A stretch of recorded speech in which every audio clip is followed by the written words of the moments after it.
Hello, Robs. We're back with Anyone's Son, a true story by Roberta Roche with Harry de la Roche Jr. I've seen somewhere where this is called a novel, but as far as I know, it's a true crime. The story is definitely true, but I've seen somewhere it was called a novel.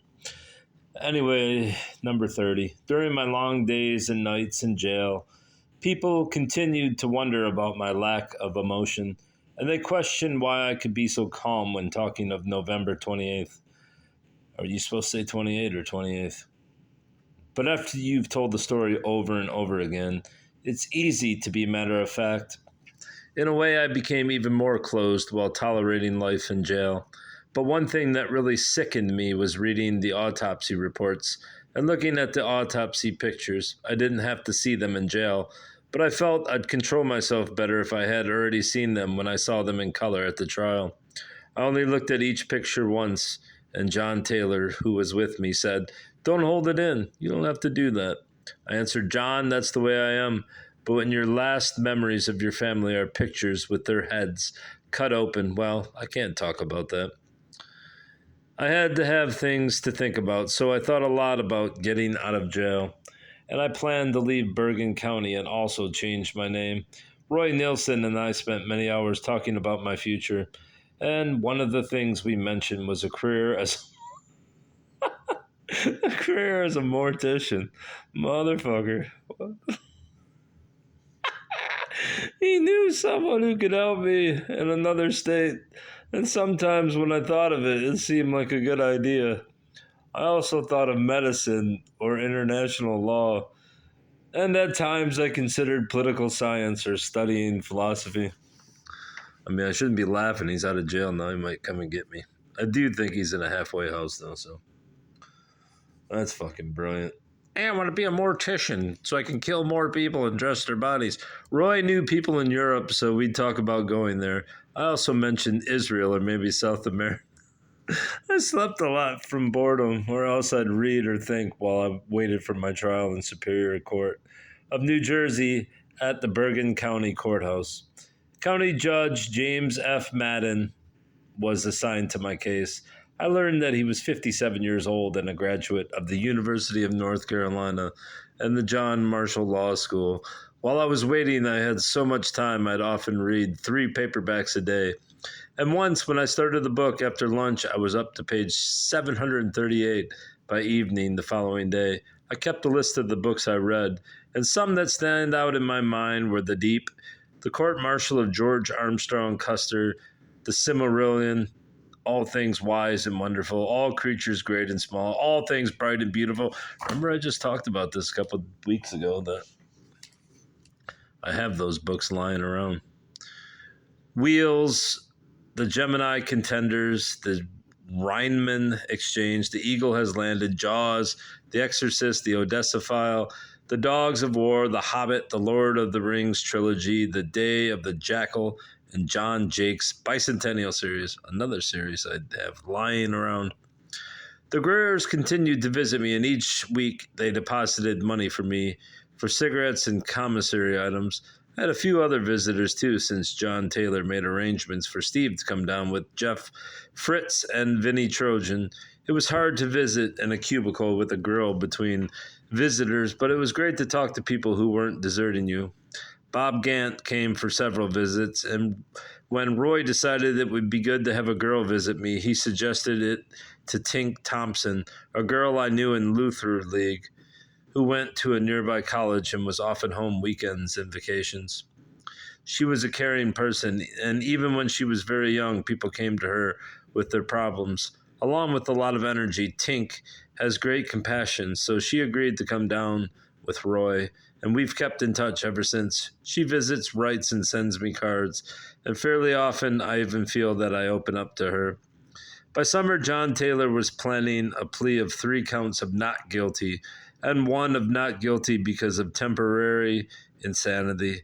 But the state still had investigative matter it hadn't turned over to him, and I often felt the state was unjust to delay things for so long.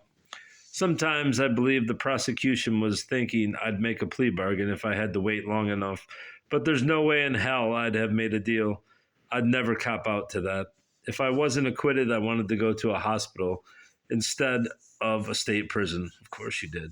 But if the hospital had been the Vroom building at the Trenton Psychiatric Hospital, I'd have wanted prison instead. That building houses the incorrigibles and mentally ill state prisoners, and I learned through the jailhouse grapevine that in a period of just a few months, they had 5 suicides at Vroom.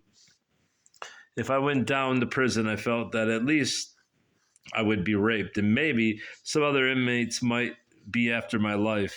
In the county, you can tell homosexuals. That just ain't my thing. But down at the state prison, you have no choice.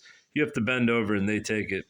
The inmates also have a code by which they judge your crime, and they're ready to kill you for some crimes if they can get to you. Crimes with children and homicides are right on top of the list. I occupied some of my time in jail and filled up some endless hours checking out relevant or irrelevant items that might help in the trial. For example, on November 28th, a neighbor had reported she heard a car idling at 11 p.m. and then leave squeaking its tires, but this was never resolved. There were also 2 notes found in my car: call grandma and call police. And at first we thought Ronnie might have written them, but they both turned out to be nothing. The first was a memo to finalize the arrangements for going to Lodi overnight the Friday after Thanksgiving. The second was a note to me from my father to remind me to arrange for fingerprints to go with the papers for the rifle permit he'd mailed to me down at school. I didn't put either note in my car. Probably my father did. The coat with the fur hood was nothing either. That was my winter jacket. Approximately 8 months after the murders, Father Norman Whirling, a handwriting expert and lecturer, founder and president of Graphodynamics, and a qualified expert witness for handwriting identification in various courts of New Jersey, analyzed my handwriting. Father Whirling, a Catholic priest, has studied approximately 22,000 handwritings and is thoroughly convinced that a person's basic temperament, character traits, and career aptitudes can be determined by handwriting. I never met him personally, and he didn't know who I was or what my background was.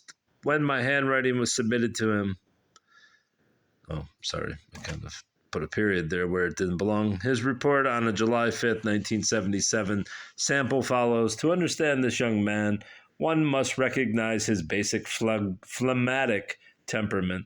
Thoughtful, methodical, and open-minded, he relishes the activity of the mind rather than physical effort. His slow manner of behavior could easily be misinterpreted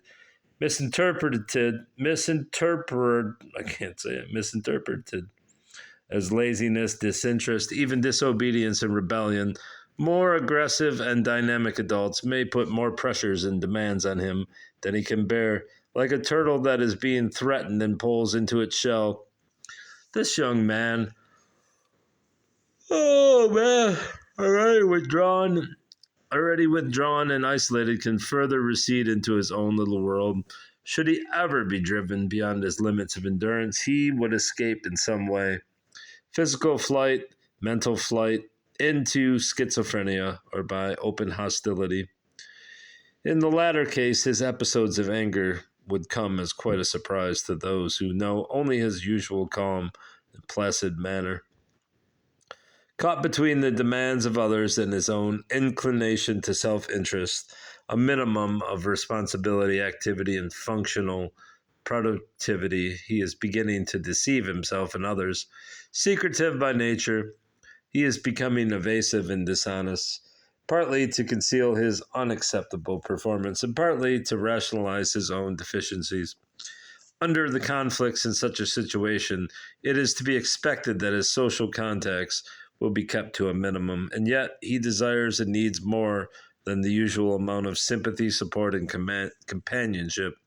But at the time of this writing, he is frustrated, disturbed, and in serious emotional turmoil.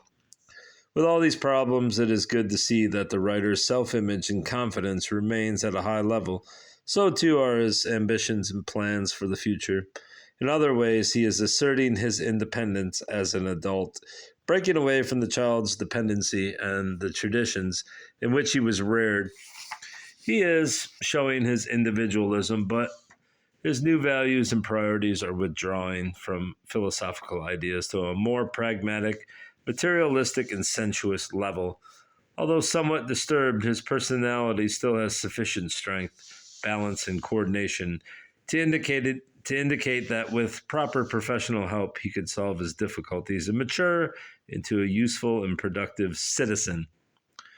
Life as a productive citizen seemed like a long ways off as I lived through some of the experiences in the county jail. One of my most unpleasant moves as I was assigned different cells was the time I spent in the same cell that Joseph Callinger occupied while he was in Bergen County.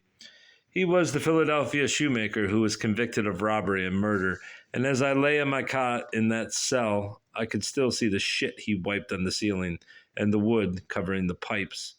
He also liked to write on the walls, and one of the things he left was, "Forgive the guards, for they know not what they are doing." Once I had a cellmate who had sniffed glue for 10 years, and his brain was completely burned out. There weren't many people to talk to in depth, and one guy even asked me how to spell the word hope. Occasionally, we'd have parties, either with jailhouse booze we made or with drugs someone managed to get. For booze, we'd use juice from the fruits we got. Then we'd add sugar and yeast and let it brew in a sink with hot water.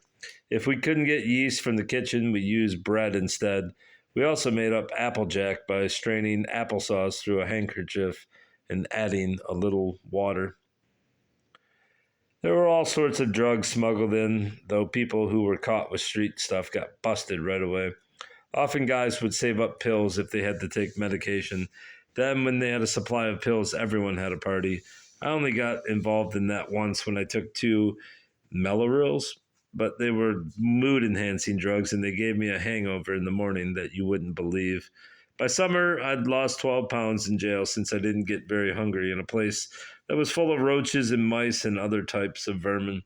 2 years before, in 1975, 2 grand juries and a commission had condemned the jail as a medieval dungeon unfit for prisoners.